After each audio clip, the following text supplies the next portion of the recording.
ভোলানাথ বললেন ভক্ত মোর তোমরা আবরণে বৈষ্ণব আর আমি আচরণে বৈষ্ণব।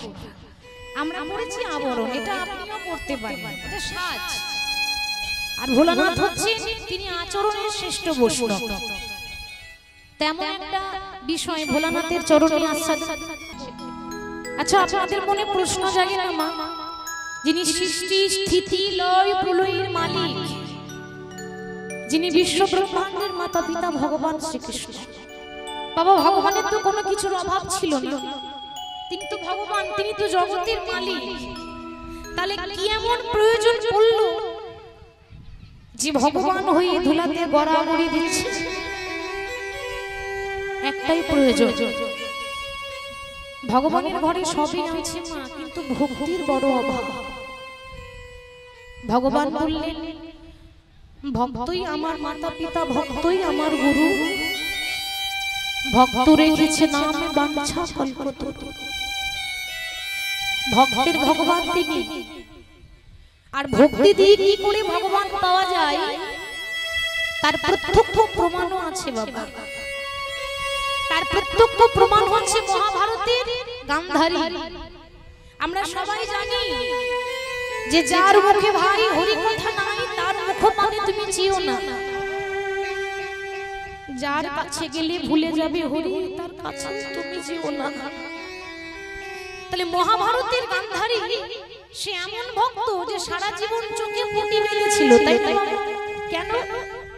অনেকে বলে স্বামী দেখতে পাই না তো, তার স্বামী হলো ধৃতরাষ্ট্র, অন্ধ ছিল, আর স্বামী দেখতে পাই না বলে স্ত্রী দেখবো না বলে চোখে পটি বেঁধেছে। কথাটা কিন্তু ভুল, কথাটা সম্পূর্ণই ভুল। গান্ধারীর মতো ভক্ত মহাভারতে কেউ নেই। যখন ধৃতরাষ্ট্রের সঙ্গে গান্ধারীর বিবাহ হয়, বিয়ে হয়, বিয়ের মণ্ডপে গান্ধারী মনে মনে প্রতিজ্ঞা করেছিল, আমার বাবা এমন একজনের হাতে আমার হাতটা তুলে দিয়েছে যে জীবনেও কৃষ্ণ নাম করে। আমার বাবা এমন একজনের সঙ্গে আমার বিয়ে দিয়েছে যে জীবনে কৃষ্ণকে ভালোবাসে। তাহলে সেরকম স্বামী নিয়ে আমি সংসার করব কি করে? কিন্তু বাবার সম্মান রক্ষা করার জন্য আজ থেকে আমি বিয়ের মণ্ডপে দাঁড়িয়ে প্রতিজ্ঞা করলাম, আজ থেকে আমি স্বামী নিয়ে ঘর করব, ঠিক কথা। আজ থেকে সংসার করব, ঠিক কথা। কিন্তু আজ থেকে জীবনেও আমি আমার স্বামীর মুখ দর্শন করব না। আর সারাটি জীবন সেই কালো পটি কিন্তু চোখে বেঁধেছে, একটা নয়, দুটো নয়, 100 খানা পটি ছিল মা। সাধারণ কথা, আপনি যদি 1 ঘন্টা আপনার চোখে একটা পটি বেঁধে রাখেন, 1 ঘন্টা পর যখন পটিটা খুলবেন দেখবেন চোখে একটু ঝাপসা লাগবে, লাগবে না? আপনার ভালো চোখ, অথচ আপনি পটি বেঁধে রাখলে একটু অস্পষ্ট লাগবে, ঝাপসা ঝাপসা লাগবে, দেখতে অসুবিধা হবে। তাহলে ভাবুন, গান্ধারী সারা জীবন কি করে পটি বেঁধেছিল? তার চোখ তো জীবনও নষ্ট হয়নি। কেন জানেন? এক একটা পটিতে লেখা ছিল মধুর কৃষ্ণ নাম, নিতাই গৌর হরি হরি।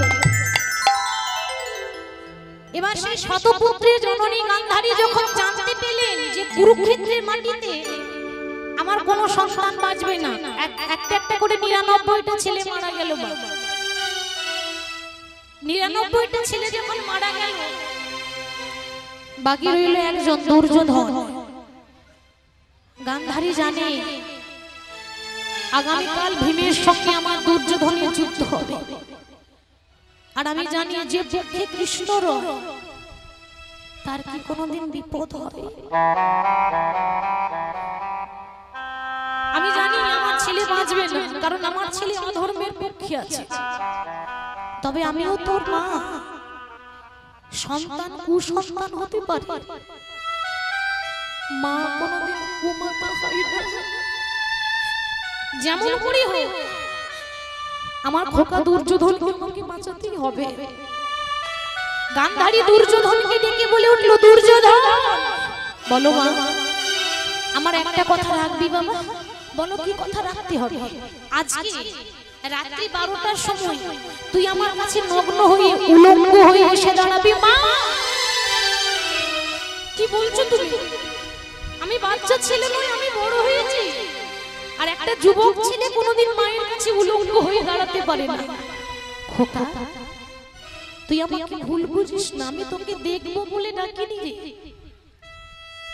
আমি আমার চোখের পটিটা খুলে তোর শরীরে যে অংশ দিকে আমার চোখের দৃষ্টিটা যাবে সেই জায়গাটা তোর লোহার মতো শক্ত হয়ে যাবে। তোর মঙ্গলের জন্য বলছি, আমার একটা কথা রাখ। দুর্যোধন এবার কি করবে? নিজের জীবন বাঁচানোর জন্য রাত 12টার সময় উলঙ্গ হয়ে আসছে। কার কাছে? নিজের মা গান্ধারীর কাছে।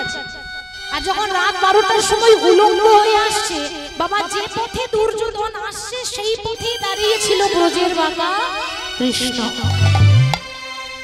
দেখা হয়ে গেল। আর কৃষ্ণের সঙ্গে যেই না দেখা হয়েছে অমনি কৃষ্ণ বলছে, আরে আরে ছি ছি ছি, তোমার লজ্জা করে না? তুমি কি বাচ্চা ছেলে, এত বড় ছেলে হয়ে উলঙ্গ হয়ে মায়ের কাছে যাচ্ছ, তোমার লজ্জা করে না? আরে হস্তিনাপুরে প্রজারা বলবে কি যে আমাদের রাজ্যের রাজা উলঙ্গ? যে রাজ্যের রাজা উলঙ্গ হয় সেই রাজ্যের প্রজা কেমন হয়?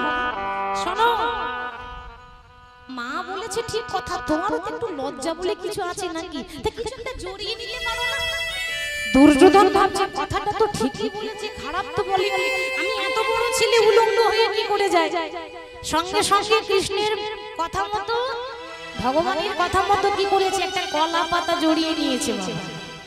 কলা পাতা বেঁধে নিয়ে যেই না মায়ের কাছে এসে দাঁড়িয়েছে, এবার গান্ধারী বাবা শুনতে পেয়ে যেই না চোখের পটিগুলো খুলবে, চোখের পটি খোলা মাত্র যেই না দুর্যোধনের দিকে তাকিয়েছে, অমনি চিৎকার করে বলে উঠল, দুর্যোধন এ কি করলি বাবা? তোকে না বলেছিলাম না তুই আমার কাছে উলঙ্গ হয়ে আসবি? মা বিশ্বাস করো, আমি উলঙ্গ হয়ে এসেছিলাম, কিন্তু যে পথে এসেছিলাম সেই পথে দাঁড়িয়েছিল ওই ব্রজের বাবা কৃষ্ণ। ওই তো নাটের গুরু, ও যদি না থাকতো তো আজকে এত কিছু হতো না মা। দুর্যোধন, তুই যখন জানতিস ওই রাস্তায় কৃষ্ণ আছে, তুই তো অন্য রাস্তা দিয়ে আসতে পারতিস বাবা। মা, আমি ভেবেছিলাম আমি অন্য রাস্তা দিয়ে আসবো, আমিও ভেবেছিলাম আমি অন্য পথ দিয়ে আসবো, কিন্তু মাগো আমি যে পথে যাই না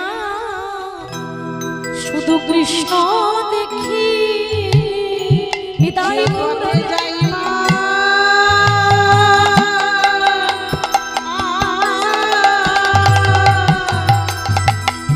শুধু কৃষ্ণ,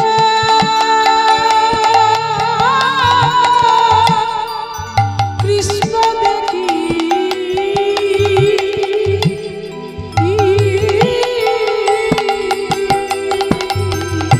আমি কৃষ্ণময় সাদা,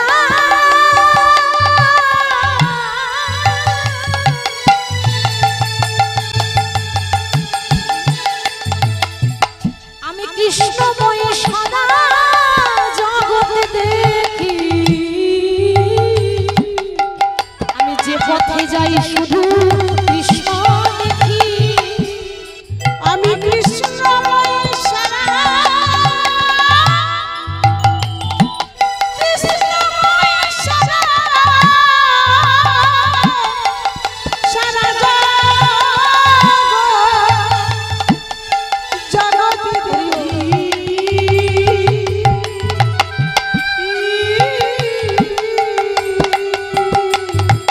শুধু কৃষ্ণময় কৃষ্ণ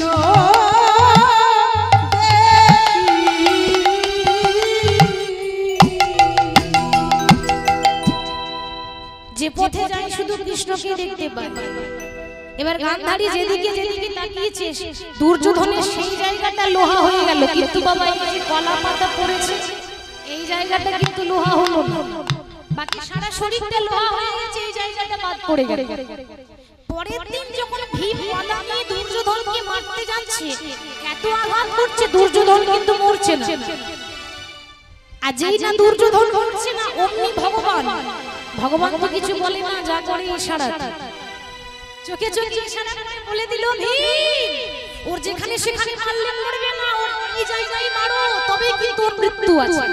আর যেই না বলে দিয়েছি জঙ্ঘাই মারো, অমনি ভীম যে গদাটা নিয়েছে 80 মণ গদা, গদাটা ওজন ছিল 80 মণ, গদাটা নিয়ে যেই না দুর্যোধনের জঙ্ঘাই আঘাত করেছে, অমনি দুর্যোধন ছটফট করতে করতে মাটিতে আছাড় খেয়ে পড়ে গেল।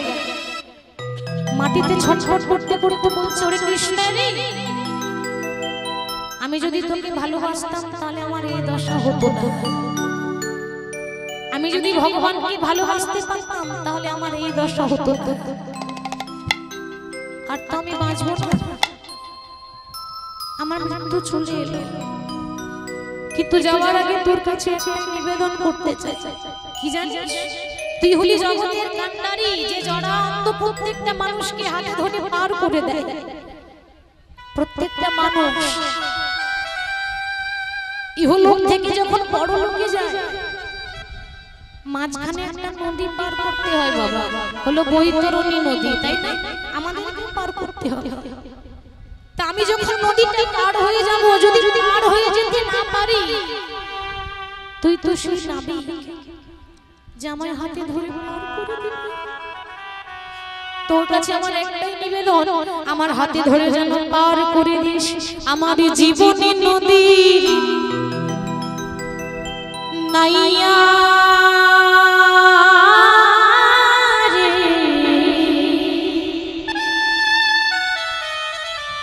আমার ভবের খেলা সাঙ্গ হলো রে,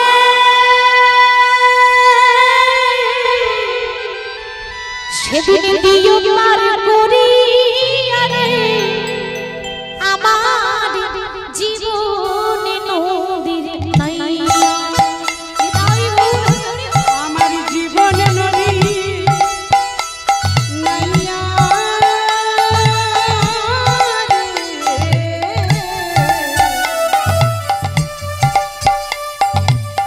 আমার ভবের খেলা সাঙ্গ হলো রে,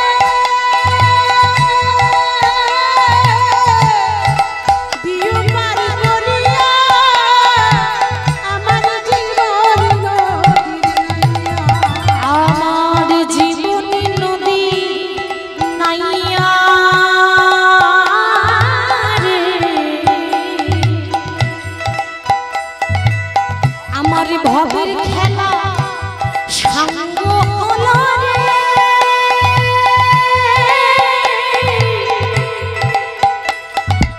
সেদিন দিও পার করি আরে আমার জীবনে নদী নাইয়া, আমার জীবন নদী নাইয়া রে,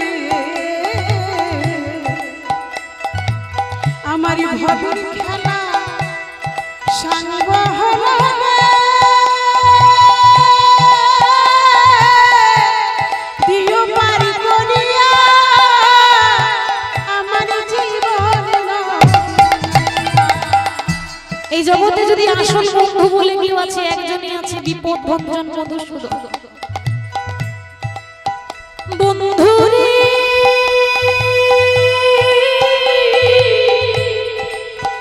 ওই আমি কামনা বাসনার হাতে বেঁধেছিলাম বাসা, আমি কামনা বাসনার হাতে বেঁধেছিলাম বাসা, আমি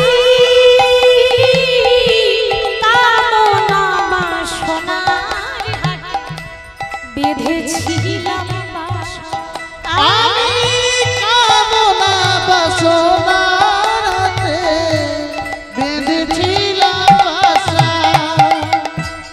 যে সংসারটা আমরা গড়েছি বাবা, এটা কামনা বাসনার হাট, ঠিক তো? হাটে হাট যেমন সারা জীবন বসে থাকে না, একবার হাট ভাঙবে, ওরকম আমাদেরও হাট কিন্তু একদিন ভাঙবে। আর আমাদের হাট যেদিন ভাঙবে সেটা হচ্ছে শুক্রবারের হাট, তাই না? হরি বল। তা এতদিন কামনা বাসনার হাটে যে বাসা বেঁধেছিলাম, সেই বাসায় আমার একদিন ভেঙে যাবে রে।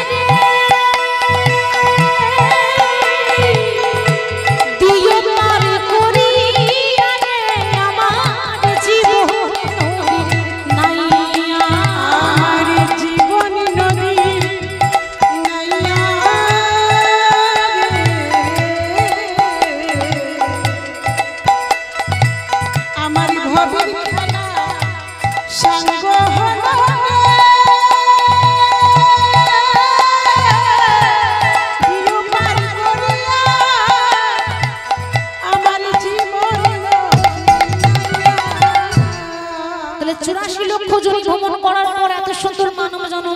বাবা, এলাম গেলাম খেলাম আর বয়স হয়ে গেল চলে গেলাম, ওটা পশুদের কাজ।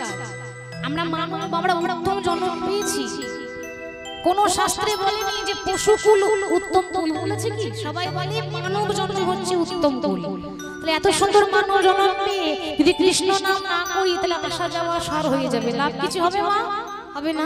তাহলে আমরা এসেছি কৃষ্ণ নাম করে জীবন ধন্য করে। আজ মহাপ্রভু নাম করছে কেমন? শ্রীধাম নবদ্বীপে যে গঙ্গার তীর, গঙ্গা মানে সুরধুনী, সেই সুরধুনির তীরে নাম করছেন। শোভাটি কেমন? সুরধুনির কিনারা সোনার নুপুরি দিয়া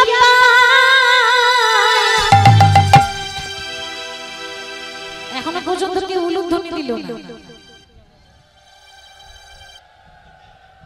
বাহ, এটার জন্য অপেক্ষা করছিলাম। এদিকে এবার সবাই বাহু তুলুন, সবাই হাত তুলে, সবাই করতালি দিয়ে ও গো নাচে আমার গৌরাঙ্গ সুরধুনির কিনারায় সোনার নগরী দিয়া পায়, নাচে আমার গৌরাঙ্গ। আহা সুরধুনি, ও সুরধুনির কিনারায় সোনার নুপুর দিয়া পাই, নাচে আমার গৌরাঙ্গ। সুরধুনির কিনারায় সোনার নগরী দিয়া পায়, নাচে আমার গৌরাঙ্গ।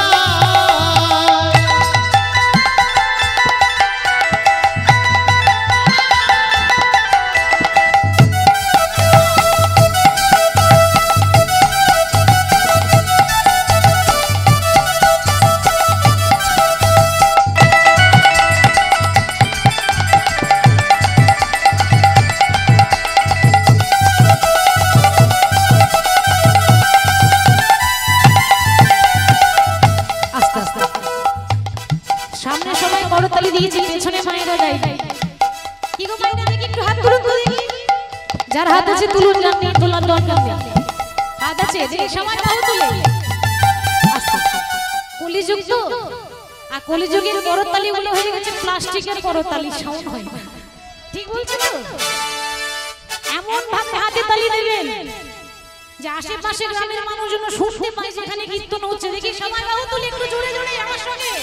সুরধুনি, সুরধুনি দিয়া পাই, নাচে আমার গৌরাঙ্গ। সুরধুনির কিনারায় সোনার নগরী দিয়া পায়, নাচে আমার গৌরাঙ্গ।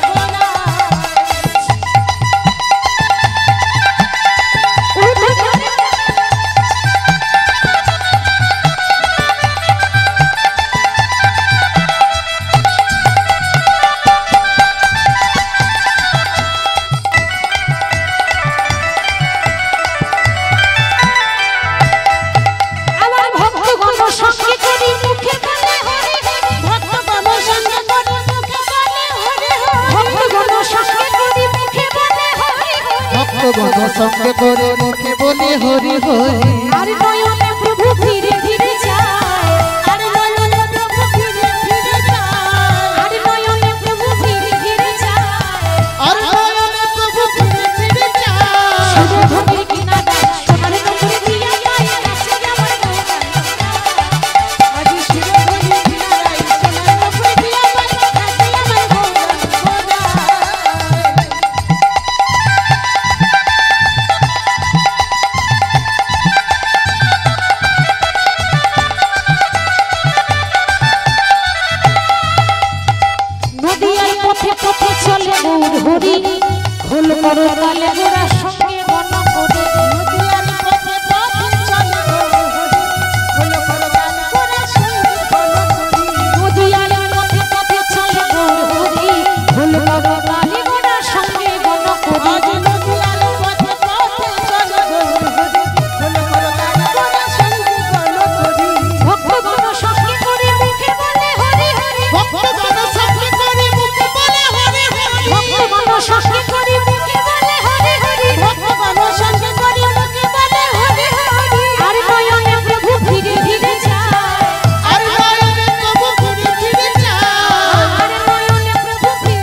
আধ্যাত্মিক ভাব, মানে কখনো তিনি কাঁদছেন, কখনো হাসছেন, কখনো ভক্তগণকে সঙ্গে নিয়ে গড়াগড়ি দিচ্ছেন, আবার কখনো দেখবেন নাচতে নাচতে হরিনাম করছে।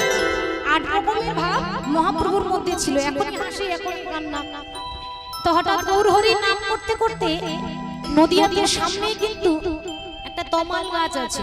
তমাল গাছ তো দেখতে কালো হয়, তাই না? তা গৌর হরি মনে মনে ভাবছেন যে আমি হলাম রাধারানী আর ওই বুঝি আমার কৃষ্ণ। আর তমাল গাছকে কৃষ্ণ মনে করে মহাপ্রভু যখন ছুটে যাচ্ছে, শোভাটি কেমন হয়েছে? ও উন্মাদিনী নেই প্রভু,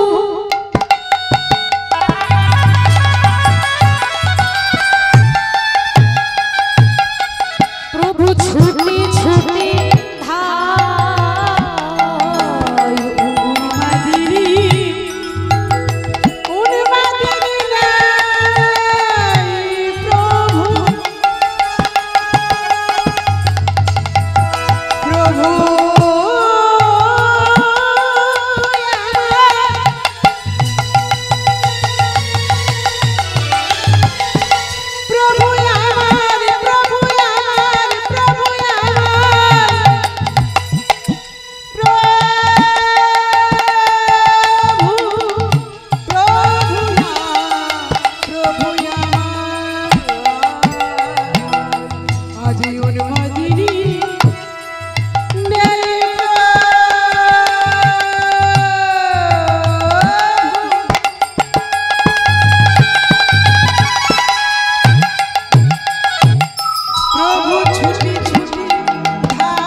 এখানে তুমি দাঁড়াই কেন?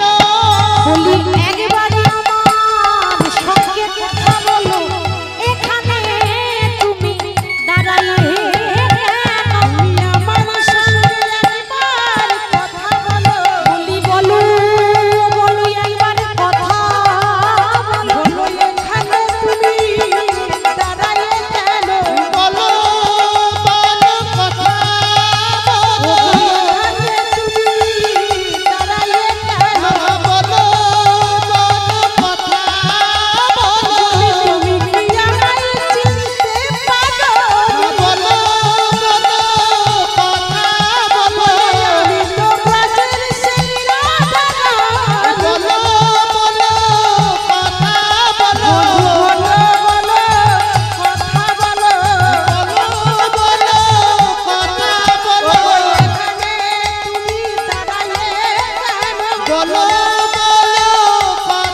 বলো,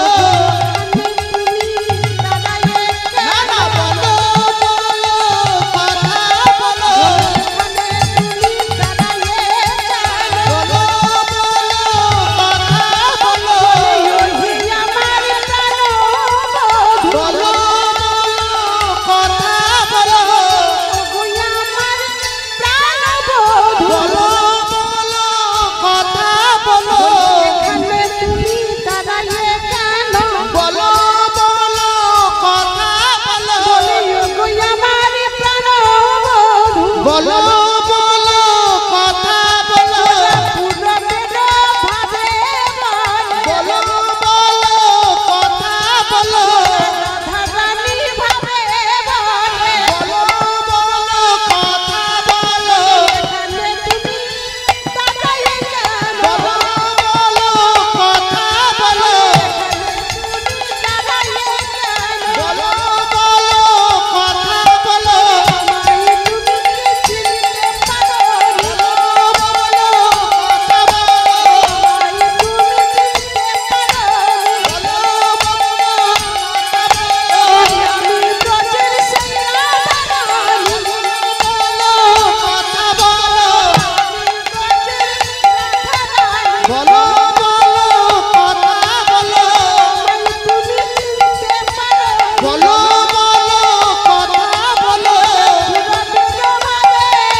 কমল গাছটাকে জড়িয়ে ধরে মহাপ্রভু বলছে প্রভাস প্রভাস বলি গোনা ভাসে আখি জলে ওই না পুরাবা পরল লীলা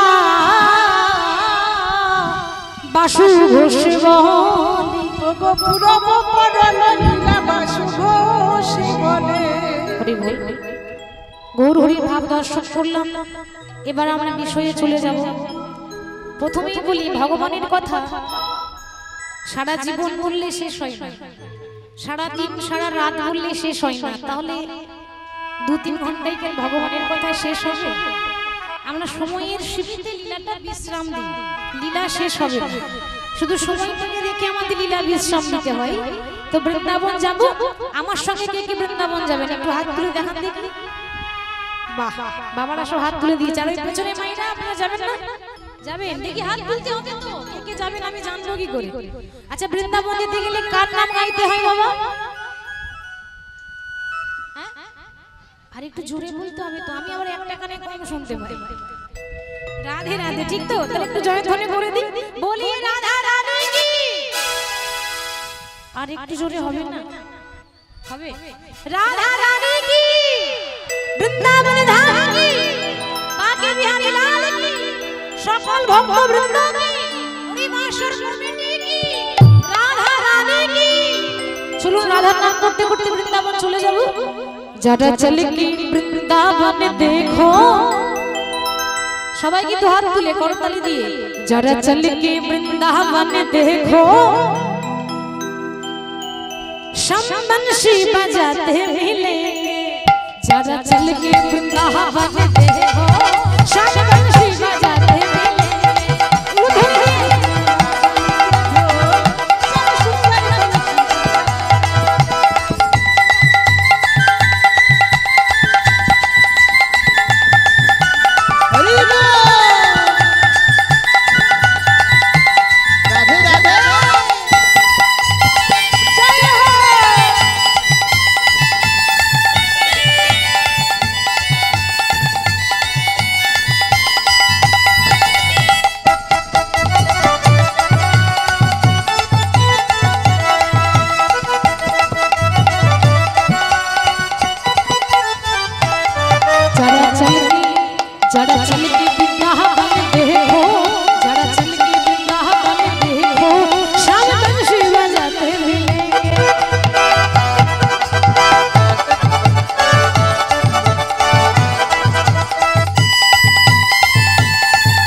जड़ा चल के वृंदावन देखो श्याम बंसी बजाते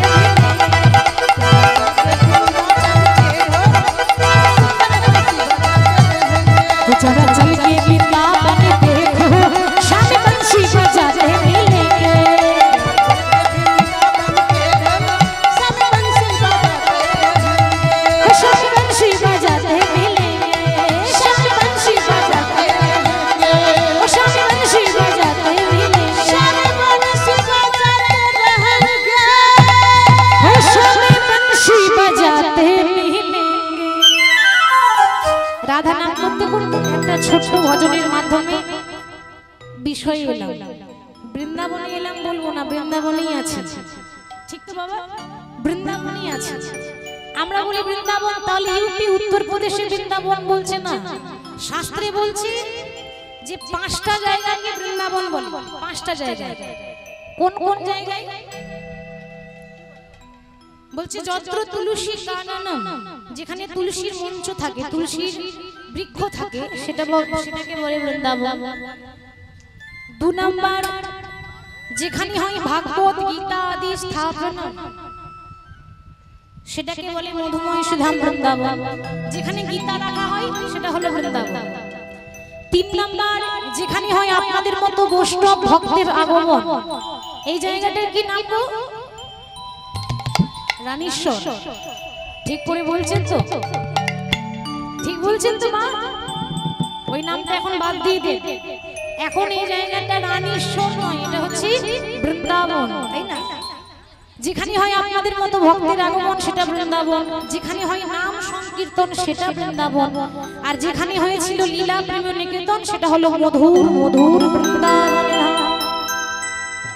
সেই মধুময় সুধাম বৃন্দাবনে আপনারা সবাই জানেন ভগবান কৃষ্ণ বৃন্দাবন ছেড়ে মথুরা গেছে, মথুরা থেকে দ্বারকা গেছে।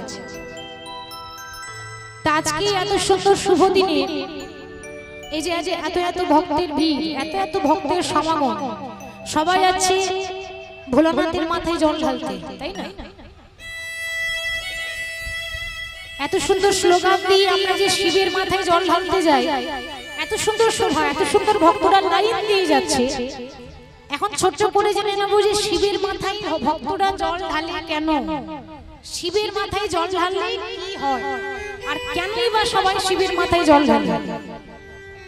এর উত্তর হলো, বাবা যেদিন সমুদ্র মন্থন হয়েছিল আপনারা সবাই জানেন, একদিকে দেবতা আর একদিকে দানব সমুদ্রটা মন্থন করছিল। বাসুকি নাগকে রজ্জু মানে দড়ি করে, বাসুকি নাগকে দড়ি করে যখন সমুদ্র মন্থন করছে, সমুদ্র মন্থনে অনেক কিছু উঠেছিল বাবা। সবার প্রথমেই উঠেছিল ঐরাবত, ঐরাবত মানে হাতি। উঠেছিল একটা ঘোড়া, নাম হলো উচ্চশ্রবা অশ্ব। উঠেছিল একটা গাছ কল্পতরু বৃক্ষ, উঠেছিল পারিজাত পুষ্প, উঠেছিল শঙ্খ, উঠেছিল মহালক্ষ্মী, উঠেছিল অমৃত, এবং সবার শেষে কি উঠলো বাবা? বিষ। অমৃত সবাই খাবে, বিষ কয়জন খাবে গো? অমৃত যদি 1 ফোঁটা পায় সে অমর হয়ে যাবে, কোনোদিন তার মরণ হবে না। কিন্তু বিষ কেউ খাবে? কি গো বাবা, বিষ কেউ খাবে? মরতে কেউ চায়? এমনিতে দেখবেন সংসারে ঘরে যদি ঝামেলা হয় বলে একবার মরে গেলে বাঁচি, এই কথাই কথাই বলে, কিন্তু মরবে না কেউ, তাই না? ওটা বলতে হয় বলি। বিষ যদি 1 ফোঁটা কেউ খায় তার মৃত্যু হবে। তো অমৃতটা দেবতারা নিয়ে চলে গেল, ভগবান মোহিনী রূপ ধারণ করে, মানে বিষ্ণু মোহিনী রূপে অমৃতটা ভাগ করেছিল, কিন্তু বিষের ভাণ্ডটা ওইখানে পড়ে রইল, বিষ কিন্তু কেউ খেলো না। তাহলে বিষ খাবে কে? 1 ভাণ্ড বিষ। এই বিষ খাওয়ার মতো ক্ষমতা একজন ছাড়া আর কেউ নেই, সে হচ্ছে ভোলানাথ মহেশ্বর। তো ভগবান কিন্তু অর্থাৎ নারায়ণ আদেশ করলেন, ভোলানাথ এই বিষ পান করে যদি কেউ বেঁচে থাকতে পারে একমাত্র তুমি ছাড়া আর কেউ পারবে না, তুমি পান করো। আর সেদিন ওই নারায়ণের কথা মতো যেই না বাবা ভোলানাথ বিষ পান করতে গেলেন, হঠাৎ মনে পড়ে গেলেন, আমি যখন নয়নে মুদে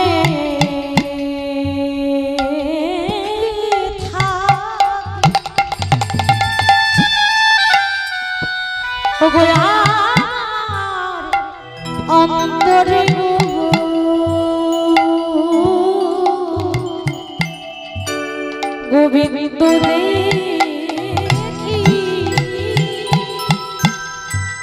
আমি যখন নয়ন মুদে থাকি অন্তরে গোবিন্দ দেখি আমি যখন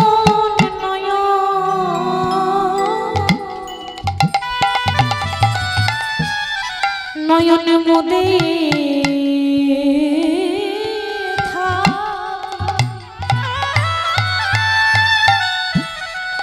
আমার অন্তরে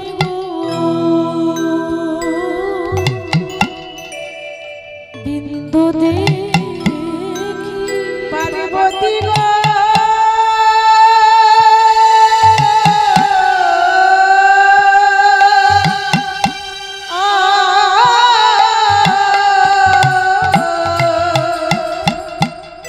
আমি যখন নয়ন মুদে থাকি আমার অন্তরে গো বিন্দ দেখি আমি নয়ন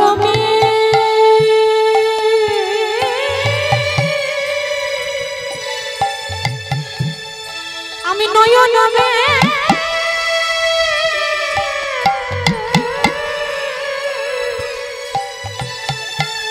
মেলিয়া দেখি দেখিস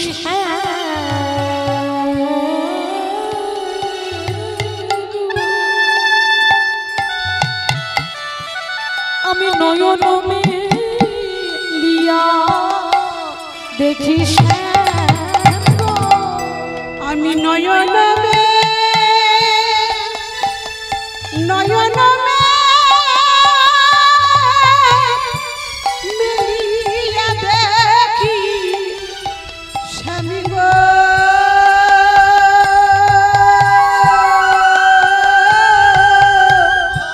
আমি নয়ন মেলিয়া দেখি আমি গোবিন্দ দেখি গো আমি গোবিন্দ দেখি গো যখন নয়নে মোদে থাকি গোবিন্দ দেখি গো যখন নয়নে মোদে থাকি গোবিন্দ দেখি গো আমি যখন নয়ন মুদে থাকি গোবিন্দ দেখি গো যখন নয়নে মোদে থাকি গোবিন্দ দেখি গো আমি নয়ন মেলিয়া দেখি ভোলানাথ যখনই বাবা সমুদ্র মন্থনের বিষটা পান করতে গেলেন হঠাৎ তার মনে পড়ে গেল আমি যখন নয়ন মুদে থাকি আমার অন্তরে গোবিন্দ দেখি নয়ন মিলিয়া দেখি আমি যখনই চোখটা বন্ধ করি আমার অন্তরে গোবিন্দ দেখতে পাই যখনই চোখটা খুলি আমার হৃদয়ের মাঝে গোবিন্দ দেখতে পাই আমার অন্তরে তো গোবিন্দ আছে আমি যদি বিষ খাই ভোলানাথ ভাবছেন আমি যদি বিষটা খেয়ে ফেলি তাহলে সেই বিষ আমার অন্তর দিয়ে পার হয়ে যাবে আর অন্তর দিয়ে পার হয়ে যাওয়ার সময় আমার প্রভুর অঙ্গে যদি আঘাত লেগে যায় আমার যা হবে হোক আমার ভগবানের গায়ে যেন এতটুকু আঘাত না লাগে আমার যা ক্ষতি হবে হোক আমার প্রভুর যেন এতটুকু ক্ষতি না হয় তার জন্য ভোলানাথ বিষ পান করলেন কিন্তু সেই বিষ অন্তর পর্যন্ত যেতে দিলেন না সেই বিষ ভোলানাথ মহেশ্বর নিজের কণ্ঠে আটকে রাখলেন যার জন্য শিবের আরেক নাম হলো নীলকণ্ঠ দেখবেন ভোলানাথের শিবের গলাটা নীল হয়ে থাকে বিষটা এখানে আটকে দিলেন কিন্তু বিষের জ্বালা জড়াবার জন্য স্বয়ং দেবী দুর্গা কি করলেন না মাতৃরূপ ধারণ করে এমন আশীর্বাদ করলেন যে ভোলানাথ এইটুকু একটা শিশু হয়ে গেল মা যেমন নিজের ছেলেকে কোলে তুলে নেয়, মহিষাসুর মর্দিনী দেবী দুর্গা নিজের স্বামীকে মানে ভোলানাথকে কোলে করে নিয়েছে। কোলে করে নিয়ে নিজের বাঁ দিকে স্তনদুগ্ধ পান করিয়েছিলেন, যার সাক্ষাৎ প্রমাণ পাওয়া যায় আমাদের বীরভূম জেলার তারাপীঠ ধামে। আমরা বলি তারাপীঠে মা তারাকে দেখতে যাব, কিন্তু না, তারাপীঠে আর একটা রূপ আছে যেটা সবাই দেখতে পাই না। মা কালী নিজের স্বামীকে কোলে করে নিয়ে নিজের স্তনদুগ্ধ পান করাচ্ছে, যেটা কোনো কোনো ভাগ্যজন কোনো ভাগ্যবতী দেখতে পায়, সবাই দেখতে পাবে। আর আশীর্বাদ করলেন আজ থেকে পৃথিবীতে যত নারী আছে প্রত্যেকটা নারীর বাঁ দিকে স্তনদুগ্ধ হবে অমৃতের সমান। তাই গৌর হরি বল। তাই ভোলানাথ মহেশ্বর সেদিন বিষ পান করেছিলেন, আর তাকে সন্তুষ্ট করার জন্য সবাই কিন্তু তার মাথায় জল ঢালছে। ওম নমঃ শিবায় নমঃ শিবায় হর হর ভোলে নমঃ শিবায়। ওম নমঃ শিবায় নমঃ শিবায় হর হর নমঃ শিবায়। নমঃ শিবায় নমঃ শিবায় হর হর ভোলে নমঃ শিবায়। নমঃ শিবায় নমঃ শিবায় হরে হরে বলে নমঃ শিবায়। নমঃ শিবায় নমঃ শিবায় হর হর ভোলে নমঃ শিবায়। ওম নমঃ শিবায় নমঃ শিবায় হর হর নমঃ শিবায়। জটাধরা শিব জটাধরা হর হর ভোলে নমঃ শিবায়। জটাধরা শিব জটাধরা হর হর ভোলে নমঃ শিবায়। জটাধরা শিব জটাধরা হর হর ভোলে নমঃ শিবায়। জটাধরা শিব জটাধরা হরে হরে বলে নমঃ শিবায়। নমঃ শিবায় নমঃ শিবায় হর হর ভোলে নমঃ শিবায়। ওম নমঃ শিবায় নমঃ শিবায় হর হর নমঃ শিবায়। ত্রিশূলধারী নমঃ শিবায় হর হর ভোলে নমঃ শিবায়। ত্রিশূলধারী নমঃ শিবায় নমঃ শিবায় নমঃ শিবায়। ত্রিশূলধারী নমঃ শিবায় হর হর ভোলে নমঃ শিবায়। ত্রিশূলধারী নমঃ শিবায় হর হর ভোলে নমঃ শিবায়। নমঃ শিবায় নমঃ হরি বল হরি বল হরি বল। ওম নমঃ শিবায় নমঃ শিবায় নমঃ শিবায়। ওম নমঃ শিবায় নমঃ শিবায় হরে হরে বলে নমঃ শিবায়। সেদিন বিষ পান করার পর ভোলানাথকে সন্তুষ্ট করার জন্য সমস্ত ভক্তরা শিবের মাথায় জল ঢেলেছিল, সন্তুষ্ট করেছিল।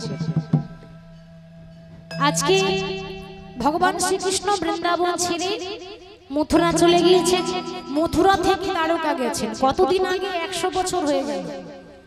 1 বছর 2 বছর নয়, 100 বছর হলো কৃষ্ণ ছেড়ে চলে গেছে। কৃষ্ণ ছেড়ে চলে যাওয়ার পর রাধারানীর কি দশা, তার মনের দশা কেমন? বৃন্দাবনে ধুলোর মধ্যে রাধারানী গড়াগড়ি দিচ্ছে, বৃন্দাবনে ধুলোর মধ্যে রাধারানী গড়াগড়ি দিচ্ছে, আর সেই ধুলার মধ্যে রাধারানী লিখছে মধুর কৃষ্ণ নাম। ধুলার মধ্যে লিখছে রাধারানী মধুর কৃষ্ণ নাম, আর গড়াগড়ি দিচ্ছে। মনে মনে বলছে প্রাণনাথ, ত্রেতা যুগে রাম যখন বনবাসে চলে গেল, বনবাসে চলে গেল। ত্রেতা যুগে রাম যখন বনবাসে গেল, বাবা লক্ষ্য করুন, মা সীতাকে সঙ্গে করে নিয়ে গেছিল, যাই মা সীতাকে তো ছেড়ে দিয়ে যায়নি। তাহলে তুমি যখন আমাকে ছেড়ে চলে গেলে, আমাকে কেন সঙ্গে করে নিয়ে গেলে না প্রভু? আমাকে কেন সঙ্গে করে নিয়ে গেলেন না প্রভু? ও কাঁদে কৃষ্ণ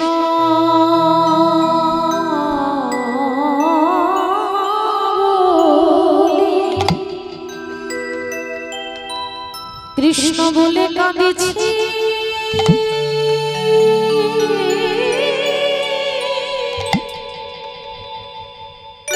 ওগো দেখো কাঁদেছে ধরে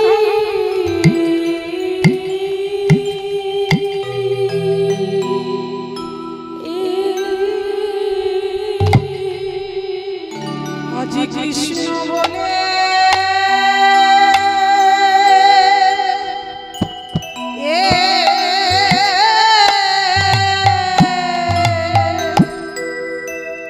কানিছে হরি বল। কানিছে ধনী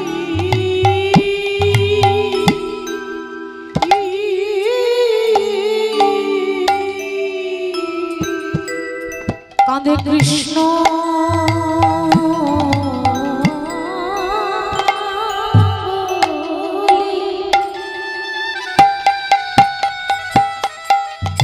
কৃষ্ণ বলে কাঁদেছি,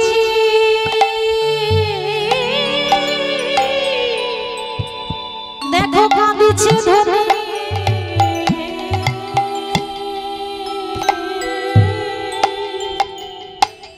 আজি কৃষ্ণ কৃষ্ণ বলে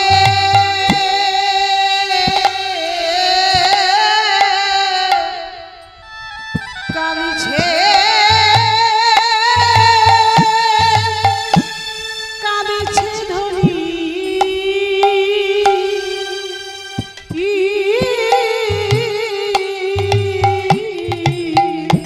প্রভু তুমি আমায় সঙ্গে কেন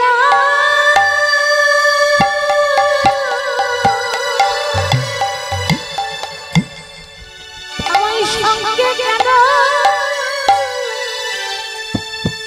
ওগো নিলে না প্রভু? হরি বল। কাঁদে কৃষ্ণ বলে, ওগো কাঁদেছে ধনী আমার সঙ্গে কেন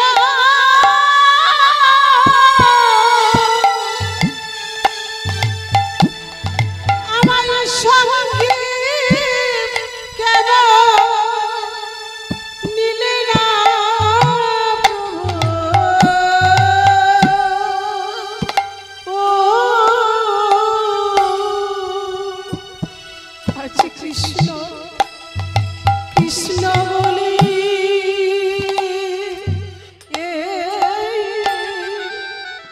আজ কাঁদেছে কাঁদেছে ধনী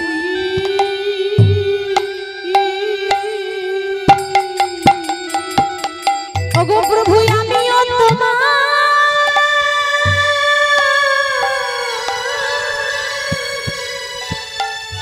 ওগো আমিও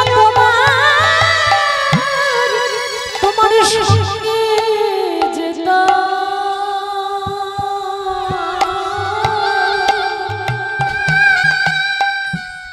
আজ কাঁদে কৃষ্ণ কৃষ্ণ ধনী কৃষ্ণ বলে প্রভু আমিও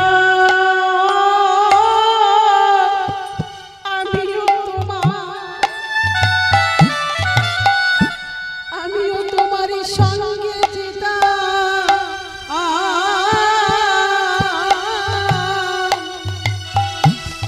আজ কৃষ্ণ কৃষ্ণ বলি কাঁদিছে কাঁদিছে ধনী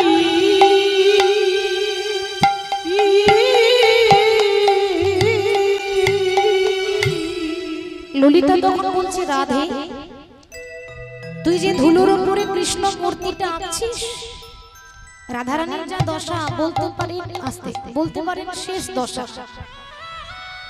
কোন মানুষ যখন বিছানায় পড়ে যায় আমরা বলি না যা দেখে এলাম তাতে বোধহয় আর বাঁচবে না গো, শেষ দশা।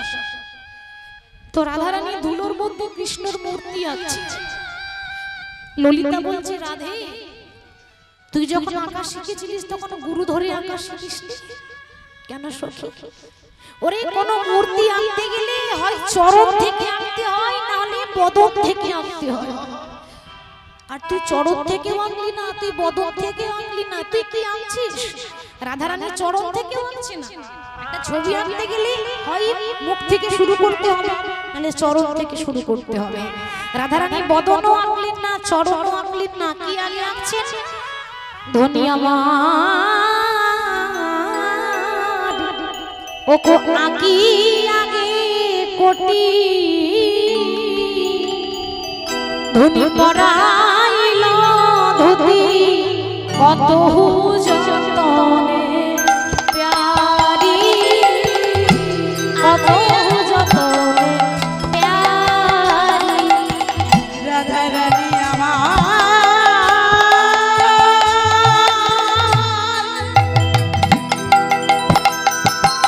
দুটি নয়নে জলে মুখে ভাষাইয়ে আমার কৃষ্ণের রূপ খালি বর্ণনা করে রাধারানী আমার আগিয়া আগে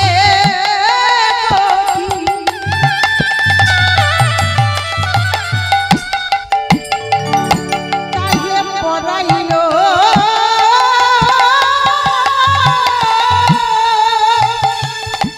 পরাইল ধরি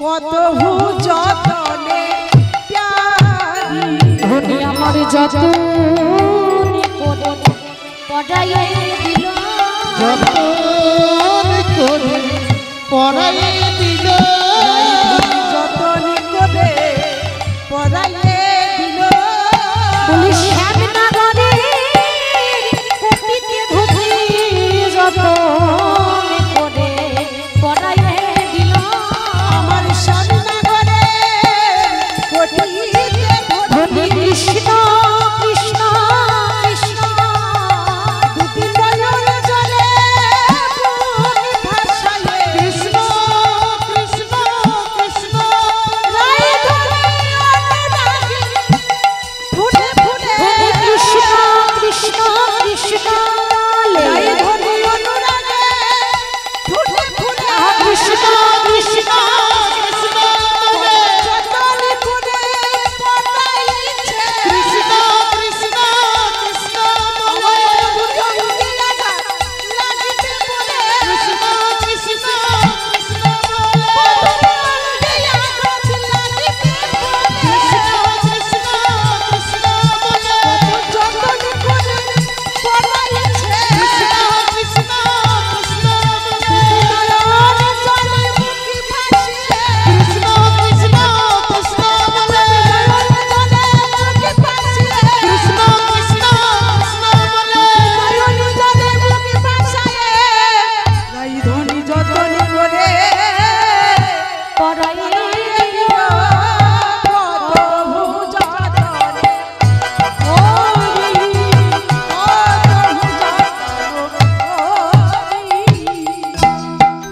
রাধারানী বদন আঁকলেন না, চরণ আঁকলেন না, প্রথমে আঁকছেন কোমর। ছবির মধ্যে আঁকি আগে কোটি পড়াইল ধুতি কত যতন পেয়ে। তা ললিতা বলছে হ্যাঁ রে সখী তুই বদনটাও আঁকলি না, ছবির মধ্যে চরণটাও আঁকলি না, তুই কোমরটা আগে আঁকছিস কেন? তুই তো চরণ আঁকতে পারতিস। রাধারানী বলে ললিতা রে ওরে ললিতা রে ললিতা 100 বছর আগে গোবিন্দ আমাকে ছেড়ে চলে গেছে। এখন যদি চরণটা আমি আগে এঁকে দিই আর চরণটা পেয়ে যদি চিহ্ন ছেড়ে আমায় চলে যায়, মানে চিত্রটা গোবিন্দের মূর্তিটা যদি আমাকে ছেড়ে চলে যায়, আমার তো আর কেউ নেই রে কৃষ্ণ ছাড়া। বলতে পারিস ওরে কি নিয়ে আমি ঘরে থাকিব তাই ঘরে থাকিব যদি চরণে আঁকিলে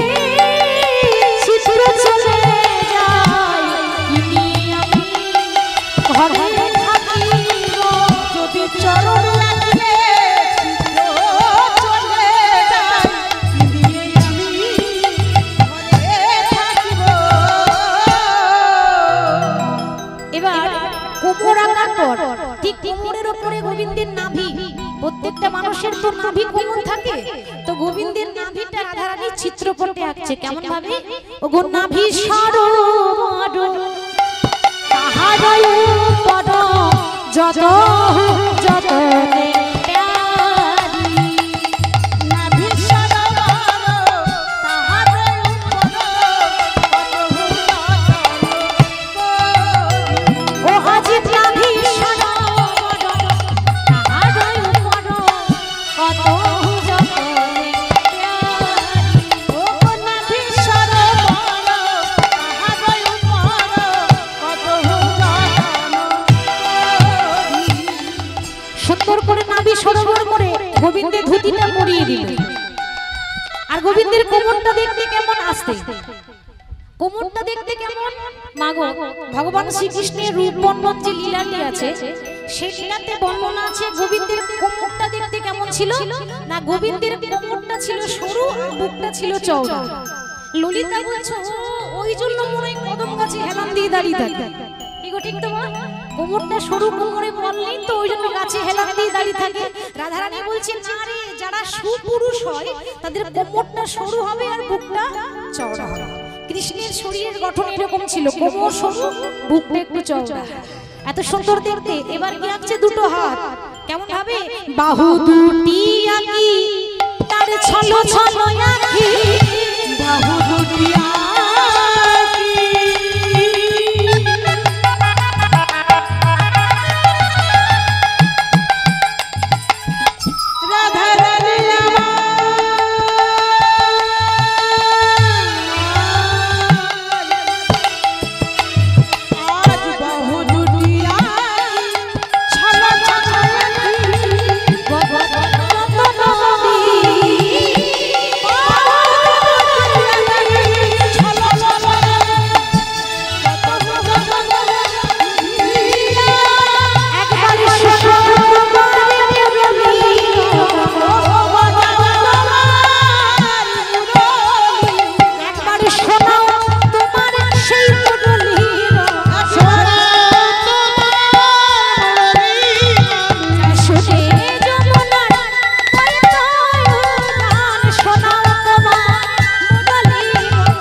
গোবিন্দের হাতে বাঁশিটি দিয়ে বলছে প্রভু একবার তোমার বাঁশিটি শোনাও, যে বাঁশির ধ্বনি শুনে যমুনা উজান বয়, উজান মানে উল্টো দিকে, যমুনা উল্টো দিকে বয়ে যাচ্ছে।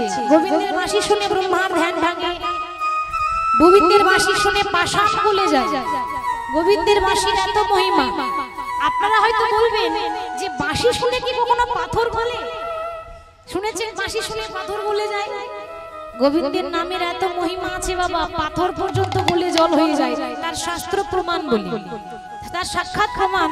আপনারা সবাই শুনেছেন গৌতম মুনি এবং অহল্যার কথা, অহল্যা এবং তার স্বামী গৌতম মুনি। তো সত্য যুগে ওই গৌতম ঋষি আর অহল্যা একটা ছোট্ট তালপাতার কুড়ে ঘরে বসে নারায়ণের আরাধনা করছেন। এবার ঘটনাটা শুনুন। যখন আরাধনা করছেন, বলে রে বদন, বলে রে বদন মধু মাখায় হরে কৃষ্ণ নাম, বল রে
নারায়ণের পূজা করছে।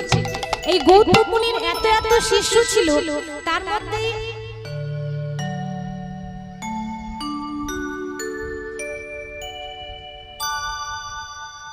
সকল ভক্তের কাছে আমার বিনীত অনুরোধ, বিনীত নিবেদন, বুঝতে পারছেন এত বড় হরিবাসর, এর জন্য তো অনেক খরচের ব্যাপার। এত সুন্দর একটা যজ্ঞের আয়োজন করেছেন আমার কমিটি দাদা ভাইরা, আপনাদের কাছে ভিক্ষার পাত্র নিয়ে যাবেন। আপনারা যে যেমন পারবেন গোবিন্দের জন্য দান করবেন। তবে আমার একটা নিবেদন, যখন দান করবেন তখন যেন ঠং ঠং করে আওয়াজ না ওঠে, বুঝতে পারলেন তো? মানে দয়া করে খুচরো দেবেন না, একটু বড় সড়ো দেবেন। আমরা খাই তখন হিসাব করি না, গোবিন্দের বেলায় দেখবেন যখন দেখবেন ভিক্ষার পাত্রটা নিয়ে আসছে, আপনাদের কথা বলছি না, অনেক জায়গায় যখন দেখি গোবিন্দর জন্য ভিক্ষার পাত্রটা নিয়ে আসছে, তখন ওই ব্যাগের মধ্যে হাতটা ঢুকিয়ে দেখে সব থেকে যেটা ছোট কয়েন আছে সেটা দিয়ে দেয়। আর যদি থালা নিয়ে আসে ঠং করে ওইটাই দিয়ে দেয়। ওটা যেন করবেন না, একটু বড় সড়ো করে দান করবেন। হ্যাঁ, মানে আমি যেন এখান থেকে দেখতে পাই নোটগুলো যেন কালারফুল হয়। গোবিন্দের সেবার হরিবাসরের আয়োজনের জন্য হচ্ছে, আপনারা যদি সাহায্য না করেন, আপনারা যদি দানের হাত না বাড়িয়ে দেন, তাহলে যজ্ঞটা হবে না, তাই না?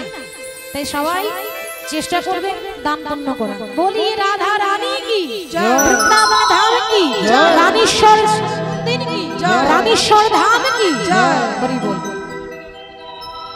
কমিটি দাদা আছেন? আচ্ছা, আপনারা যান, আপনাদের কাছে যাচ্ছে, আপনাদের উঠে আসা দরকার নেই, নিজে নিজের জায়গায় বসবেন। আপনাদের কাছে যাচ্ছে, আপনারা সকলে গোবিন্দের জন্য দান পুণ্য করবেন। আর গৌতম মুনি এবং অহল্যা যখন নারায়ণের পুজো করছে, বাবা গৌতম মুনির এত এত শিষ্য ছিল, তার মধ্যে প্রধান এবং সবথেকে প্রিয় শিষ্য ছিল দেবরাজ ইন্দ্র। আস্তে এবার লক্ষ্য করুন, মজার ব্যাপার হলো এই যে এত এত শিষ্যের মধ্যে দেবরাজ ইন্দ্রের মনে নিজে গুরু মায়ের প্রতি লোভ জেগেছে। আচ্ছা বাবা, গুরু মানে কি? বাবার সমান আমরা বলি না গুরু বাবা? তাহলে গুরু মানে যদি বাবা হয়, তাহলে গুরুদেবের স্ত্রী কে হবে? গুরুদেবের স্ত্রী মানে গুরু মা। তাহলে জগতে এত নারী থাকতে আর কাউকে পেল না, গুরু মাকে পাওয়ার লোভ জেগেছে। শিষ্য হয়ে চাইছে আমার গুরু মাকে যেমন করে হোক পেতে চাই। এবার হয়েছে কি, গুরু মাকে পাওয়ার জন্য মনে মনে চিন্তা করছে, বাবা যতক্ষণ গুরুদেব ঘরে থাকবে ততক্ষণ পাওয়া হবে না। তাহলে কখন গুরুদেব ঘর থেকে বাইরে যায় সেটা লক্ষ্য করব। এবার হয়েছে কি, আগেকার দিনে তখন তো ঘড়ি ছিল না, আগেকার দিনে রাম পাখি ছিল। রাম পাখি জানিস তো? সেই রাম পাখি ডাকতো, আর রাম পাখি ডাক শুনে সবাই বুঝতে পারতো ভোরবেলা হয়ে গেছে। এবার গৌতম মুনি প্রত্যেকদিন ভোর 4টার সময় স্নান করতে যায়। দেবরাজ ইন্দ্র কি করেছে না, স্বর্গ থেকে নেমে এসে ওই রাম পাখি দলকে বলছে, ওরে ও রাম পাখি দল, প্রাণে যদি বাঁচতে চাস তাহলে আজকে ভোর 4টার সময় না ডেকে রাত 12টার সময় ডাকবি। আজ যদি না ডাকিস তো সর্পটাকে প্রাণে মারবো। বাবা রাম পাখি দল ভয়ে ধরধর করে কাটছে। এবার প্রত্যেকদিন ভোর 4টার সময় রাম পাখি ডাকে, আজকে দেবরাজ ইন্দ্রের ভয়ে রাত 12টার সময় ডেকে দিয়েছে। আজ এই যে রাত 12টায় রাম পাখি ডেকেছে, অমনি গৌতম মুনি মনে মনে চিন্তা করলেন কি ভোরবেলা হয়ে গেল। তাড়াতাড়ি কমণ্ডলটা নিয়ে যেই না গৌতম মুনি স্নান করতে গেলেন, সেই সুযোগে দেবরাজ ইন্দ্র ওই গৌতম মুনির রূপ ধারণ করে গুরু মায়ের কাছে এসে বলছে, অহল্যা দরজাটা খোলো। অহল্যা বলছে, স্বামী তুমি এত তাড়াতাড়ি চলে এলে, তুমি তো এই মাত্র স্নান করতে গেলে। অহল্যা আসলে কি জানো তো, স্নান করতে যাচ্ছিলাম, আমার মনে একটা বাসনা জেগেছে যে স্নান করার আগে আমি তোমার কাছে সেবা নিতে চাই। স্ত্রী যেমন স্বামী সেবা করে, তুমি কি আমার সেবা দেবে? অহল্যা বলছে, বেশ তো, আমি তো তোমার স্ত্রী, তুমি তো আমার স্বামী, আমার উপর তো তোমার অধিকার আছে। মায়েরা, অহল্যা তো জানি না যে তো স্বামী নয় আসামি, ঠিক তো? এটা স্বামী নয়, এই যে আসামি, সেটা অহল্যা জানে না। নিজের স্বামী মনে করে যেই না গৌতম মুনিকে ঘরের ভেতরে এনেছে, ওটা গৌতম মুনি নয়, ওটা ইন্দ্র। গৌতম মুনির রূপ নিয়ে এসেছে। এবার স্ত্রী যেমন স্বামীকে সেবা দেয়, সেটা তার অনুভব করতে হয়, সেটা তার বলার নাই, বলার ভাষা নেই। সেইভাবে স্বামীর সেবা করছে। ওদিকে যে আসল গৌতম মুনি, সে মনে মনে ভাবছে ব্যাপারটা কি। ভোর 4টে যদি বাজবে তাহলে এত অন্ধকার কেন? বাবা অন্ধকার হবে না, রাত 12টা বাজছে গো, ভোরবেলা হয়নি তো এখন। তাহলে কি আমি ঘুমের ঘরে চলে এলাম নাকি? না, আরেকবার ঘুরে যাই তো। আর যেই না আসল গৌতম মুনি ঘুরে গেছে, দেখছে তারই মতো দেখতে একটা পুরুষ তার স্ত্রীর পাশে শয়নে আছে। লজ্জা করে না? আমি ঘর থেকে বাইরে গেলাম আর আমার জায়গায় তুমি অন্য কোনো পুরুষের সঙ্গ করো। অহল্যা মনে মনে ভাবছে সর্বনাশ, দুজন একই রকম দেখতে, এবার কে আমার আসল স্বামী কে আমার নকল আমি তো কিছু বুঝতে পারছি না। অহল্যা বলছে কি তুমি কি নিশ্চয়ই কোনো বহুরূপী? শোনো ভালো করে তাকিয়ে দেখো, আমি বহুরূপী নই, বহুরূপী তোমার পাশে যে বসে আছে সে বহুরূপী, আমি তো তোমার আসল স্বামী। দেবরাজ ইন্দ্র যখন গৌতম মুনি সেজে এসে নিজের গুরুমাকে হরণ করলো, আসল গৌতম মুনি কি করেছে না কমণ্ডল থেকে গঙ্গা জল বের করেছে, আর গঙ্গা জল বের করে যেই না ইন্দ্রের গায়ে ছিটিয়ে দিয়েছে, অমনি ইন্দ্রের আসল চেহারা চলে এলো। বাহ, জীবনে ভাবতে পারিনি যে আমার শিষ্য আমারই ক্ষতি করবে তুমি। আর কোন নারী পেলে না নিজের গুরুমাকে পাওয়ার জন্য তোমার এত লোভ, তোমার এত লালসা। আমি তোমার গুরুদেব হয়ে তোমাকে অভিশাপ করলাম, যে বস্তুটার জন্য তুমি লালায়িত হয়ে ছুটে এলে, যে জনের জন্য লালায়িত হয়ে ছুটে এসে গুরুমাকে হরণ করেছো, তোমার পা থেকে মাথা পর্যন্ত তোমার সর্বাঙ্গে জনি চিহ্ন হয়ে যায়। দেবরাজ ইন্দ্রের সর্বাঙ্গে জনি চিহ্ন, লজ্জাতে মুখ দেখাতে পারছে না, চাদর ঢাকা নিয়ে বনে বনে ঘুরছে বাবা, কারণ সর্বাঙ্গে তো জনি চিহ্ন হয়ে গেছে, যেটা বলার বস্তু নয়। লজ্জায় যখন লুকিয়ে বেড়াচ্ছে। হরি বল। এদিকে অহল্যা বলছে স্বামী আমি বুঝতে পারিনি যে কি আমার আসল স্বামী, দুজন তো একই রকম দেখতে। গৌতম মুনি বলছে দেখো ইন্দ্র ভুল করেছে, তার সাথে তুমিও ভুল করেছো। কেন জানো? তুমি কেমন স্ত্রী, আমার জায়গায় অন্য কোন পুরুষ এসে তোমাকে স্পর্শ করলো আর তুমি বুঝতে পারলে না যে তোমার আসল স্বামী কি না। তুমি কি তোমার স্বামীর স্পর্শটা বোঝো না? তোমার মধ্যে যখন অনুভব শক্তি নেই, আমি তোমায় অভিশাপ দিলাম তুমি পাষাণ হয়ে জন্মগ্রহণ করো। অহল্যা পাথর হয়ে গেল, কিন্তু বাবা পাথর হয়ে গেলে কি হবে? গুরু মায়ের সঙ্গে শিষ্যের মিলন, তার তো একটা ফল আছে মা। অহল্যা যখন পাথর হয়ে গেল না, কিছুদিন পর পাথর ফেটে একটা গাছ বেরিয়ে এলো, যে গাছটার নাম হলো শেওড়া গাছ। শেওড়া গাছ তো আমরা সবাই জানি, তাই না? কখন দেয়? বৈশাখ মাসে। হ্যাঁ, 13ই বৈশাখ। 13ই বৈশাখ বাড়ির চালে বা বাড়ির ছাদে শেওড়ার ডাল দিতে হয়। কেন? যে বাড়িতে 13ই বৈশাখ শেওড়ার ডাল দেবেন সেই বাড়িতে জীবনও বাজ পড়বে না, কারণ ওটা দেবরাজ ইন্দ্রের সন্তান। হরি বল। তাহলে যখন অহল্যা পাথর হয়ে গেল, পাথর বলেছিল কখন? বাবা একের পর 2 হয়, তারপর 3 হয় তো, কিন্তু অহল্যার জন্য যুগ পাল্টেছে। একের পর 2 হয়, কিন্তু শুধুমাত্র অহল্যার জন্য একের পর 2 হলো না, একের পর 3 হয়ে গেল। মানে সত্য, তেতা, দাপর, কলি 4টে যুগ। সত্য যুগের পর দাপর হওয়া কথা ছিল, শুধু অহল্যার জন্য ত্রেতা এলো, ভক্তের জন্য, তাই না? তাহলে ভক্তের মতো যদি ভক্ত হওয়া যায়, তাহলে ভগবান নিজে নেমে আসে আপনার কাছে, আপনাকে যেতে হবে না। তাই রাধারানী ভগবানের মূর্তিটা অঙ্কন করে বদনটা এঁকে আজ মুখে মুখ দিয়া কাঁদিয়া কাঁদিয়া তার সনে কহে কথা। মুখে মুখ দিয়া কাঁদিয়া কাঁদিয়া তার সনে কহে কথা। মুখে মুখ দিয়া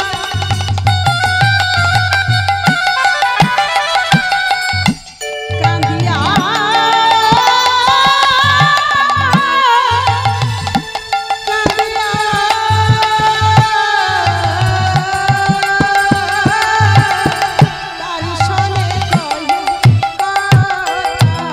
যদুনাথে কই শুনর সময় একবার আসিয়া দেখো হে আসি যদুনাথে কয় শোনো রসময় আসিয়া দেখো তুমি এক এসে